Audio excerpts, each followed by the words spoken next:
didn't even get to cross.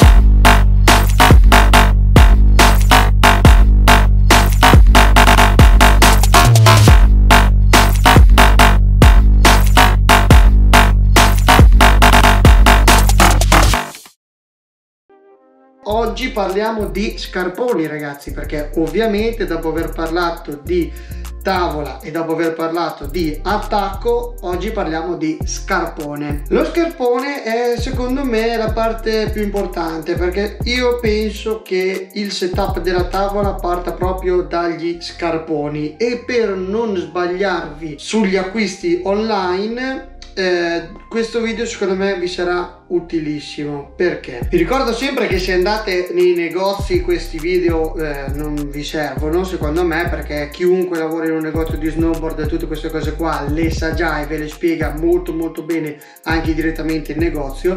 Quindi queste guide, tra virgolette, sono utili solo per chi vuole arrangiarsi e fare un acquisto online e non sbagliarsi, o anche magari qualcuno ci vuole informare e non sa qualcosa, no? Gli scimmiati, mannaggia voi ragazzi.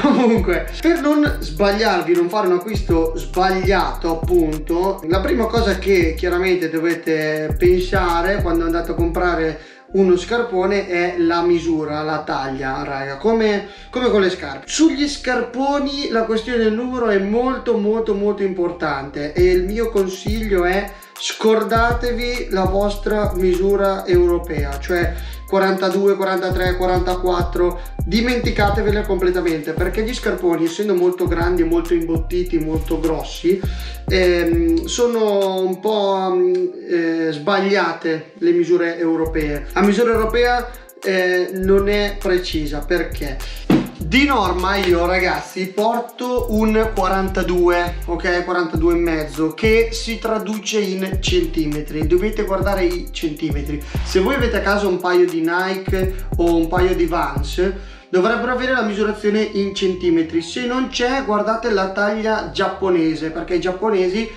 si misurano i piedi in centimetri. E infatti vi faccio un esempio. Ho qui uno scarpone, anzi la scatola di un mio vecchio scarpone DC. Vedete che c'è scritto 43-28, ok? Misura 10. Queste misure sono tutte diverse. Per esempio, non lo so, K2 il 28 cm magari lo traduce con un 42,5, oppure il 28 cm Barton lo traduce in 44. Adesso non lo so, sto dicendo numeri a caso, però quello che voi dovete tenere sempre a bada è il 28 cm. Se non avete a casa una scarpa Nike, una scarpa Vans, o comunque una scarpa che non ha la misura giapponese o la misura in centimetri, misuratevi il piede con 1 metro, molto banalmente. Vi misurate il piede, o altrimenti, raga, genialata, vi misurate da qua a qua, è lungo come il vostro piede, e tirate sempre, se fate questa misurazione, 1 centimetro in più, e così non sbagliate mai la taglia. Successivamente, per sapere se uno scarpone vi va bene, cioè è della vostra misura, è della vostra taglia, voi dovete sfiorare con le dita dei piedi così la punta. Quindi se voi sentite la punta con le dita dei piedi, lo scarpone vi va bene. Chiaramente se le dita sono così non vi va bene, però non ci deve essere uno spazio tra la punta e le dita, ok? Questo perché? Perché quando noi proviamo lo scarpone lo proviamo da in piedi, ok? Ma noi non siamo mai perfettamente dritti in piedi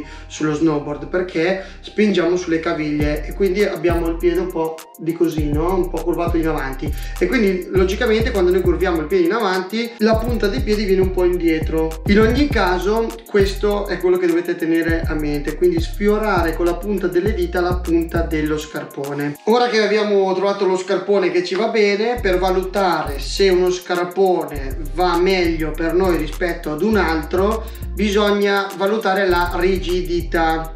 E qui, ragazzi, secondo me casca l'asino, perché sono sicuro al 300% che ci sarà qualcuno che non sarà d'accordo con me, ma a me mi hanno sempre insegnato che lo scarpone più è rigido meglio è. Questo perché lo scarpone morbido è più assorbe un po' la nostra forza che mettiamo sulla tavola. Uno scarpone rigido trasferisce perfettamente la nostra pressione che mettiamo sul piede sulla tavola. Uno scarpone morbido invece l'assorbe un po' lui, essendo morbido, quindi si piega, si deforma, no?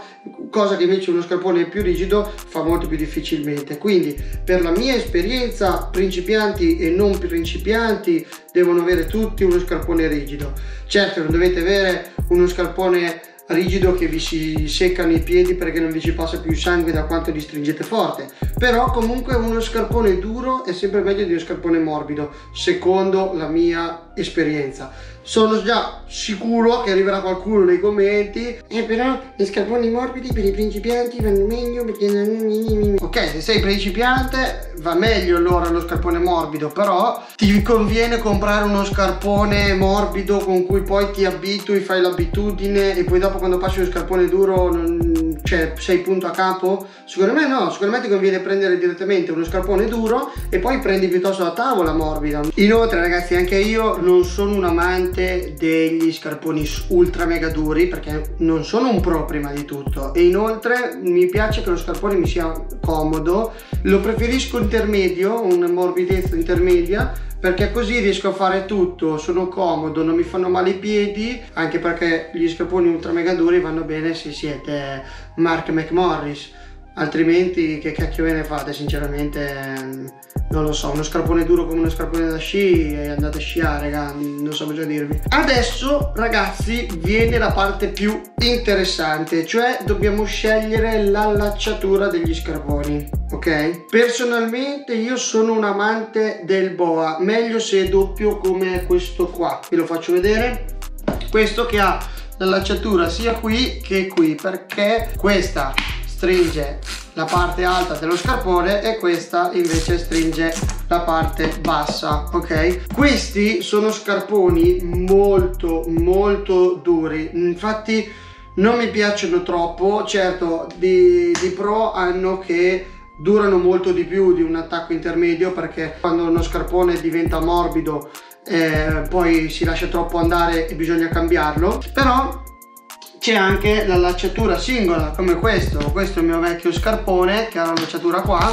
Chiaramente avendo una singola allacciatura si stringono meno precisamente, quindi magari qua resta un pochino più morbida l'allacciatura, non si stringono uniformemente al 100%, mentre invece il doppio sì. Io li preferisco agli altri tipi di allacciatura perché essendo molto comodi, voi ve li infilate, ci mettete 2 secondi, ve li stringete e siete pronti per partire. Di contro hanno che chiaramente con le sollecitazioni la rotellina un po' si lascia andare e quindi ogni tanto durante la giornata vi dovete fermare e dargli una seconda stretta.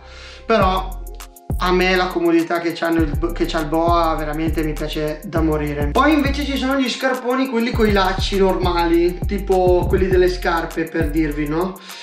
Personalmente io non li ho mai amati tantissimo, anche se devo ammettere che sono quelli che nell'arco della giornata si lasciano andare molto meno facilmente, perché una volta che voi li avete stretti e allacciati, quelli sono fermi e non li smuovete più, quindi di buono hanno questo. Di contro hanno che secondo me sono tendenzialmente più morbidi. Questo perché? Perché noi riusciamo ad avere meno forza rispetto alle altre due allacciature e quindi un po' resteranno sempre più morbidi. Però una volta che voi li avete stretti come vi piace a voi, fate il nodo e non si molla più, chiaramente, a meno che non si molli il nodo. Dopo c'è l'allacciatura che si chiama TLS, ma non ne sono molto sicuro che si chiami così, che è quella con le stringhe che si tirano ai lati e si incastrano. E di buono hanno che anche qua c'è una facilità di utilizzo non indifferente, perché comunque voi li prendete, tirate come delle bestie e si stringono. Di contro hanno che più di una volta mi è capitato di trovare un mio amico là così che si tirava gli scarponi, tira e tira come un asino, e gli è rimasto in mano chiaramente questo pezzo, che adesso praticamente è come questo, no? Voi ai lati questo qua lo tirate come delle bestie, che questo è quello che vi allacciate la scarpetta interna, tirate come delle bestie e questo qua gli rimane in mano praticamente. C'è anche da dire che è difficile accorgersi se si mollano, perché non avendo la cricca mollata non è proprio intuitivissimo capire quando sono stretti abbastanza o molli abbastanza. La cricca si capisce meglio, il boa si capisce meglio perché smette di girare la rotellina. quindi fate voi le vostre considerazioni, ma questo è quello che io avevo da dirvi sui 3 principali tipi di allacciatura. Quindi consiglio spassionato se volete proprio uno scarpone come si deve, uno scarpone intermedio come durezza, medio duro, e che abbia però secondo me 2 tipi di allacciatura, quindi sul piede e sulla parte alta dello scarpone. Secondo me sono meglio. Poi dopo, altra cosa sul quale dobbiamo fare particolare attenzione, soprattutto se ci piace andare in fresca e costruire i salti e fare su e giù nella neve fresca a piedi con la tavola sulla schiena. Non so quanta gente che vedrà questo video gli piace fare sta roba, però ve lo dico, è la suola, raga. Una suola come questo scarpone qua non va molto bene in fresca. Questo perché è abbastanza liscia, ha poco grip e non è molto alta. Quindi cosa vuol dire? Quando noi continuiamo a camminare in fresca così, qua è facile che si formino degli accumuli di neve fresca che si ghiacciano e voi potete piangere in cinese ma non la togliete più. È molto meglio uno scarpone come questo, che ha tanto spazio per far passare la neve e che non si ferma, ha una suola molto più alta e che quindi grippa molto meglio. Chiaramente c'è di molto meglio per fare fresca, cioè ci sono quelli che hanno dei denti lunghi così, anche di meno, però nel senso questo è già un ottimo scarpone secondo me da usare in fresca. Bene, adesso che sappiamo tutto sul mondo degli scarponi, possiamo andare a sbizzarrirci nel magico mondo dell'internet e andare a cercare nei vari siti gli scarponi perfetti per voi. Chiaramente io mi sento di dire che lo scarpone con i lacci va bene fino a un certo punto, anche se qualcuno nei commenti mi ucciderà per questo, perché secondo me ormai sono un po' datati come tecnologia, potendo avere a disposizione delle tecnologie come il BOA o come la TLS o come cacchio si chiama che non mi ricordo, delle tecnologie molto più smart, molto più facili, mi rinfilo, stringo e parto e vado, e la scelta sta a voi. Se siete le prime armi, anche un BOA singolo ve lo potete anche portare a casa, ci fate quelle 2 stagioni, vi fate quelle 30 uscite e poi vedete se cambiarlo. Se invece avete già un setup come si deve e lo scarpone è andato a farsi benedire perché si è ammorbidito troppo, io consiglio un bel BOA doppio duro come questo 32. Questo è tutto ragazzi, se il video vi è piaciuto sapete già cosa fare, iscrivetevi, mettete like, attivate la campanellina.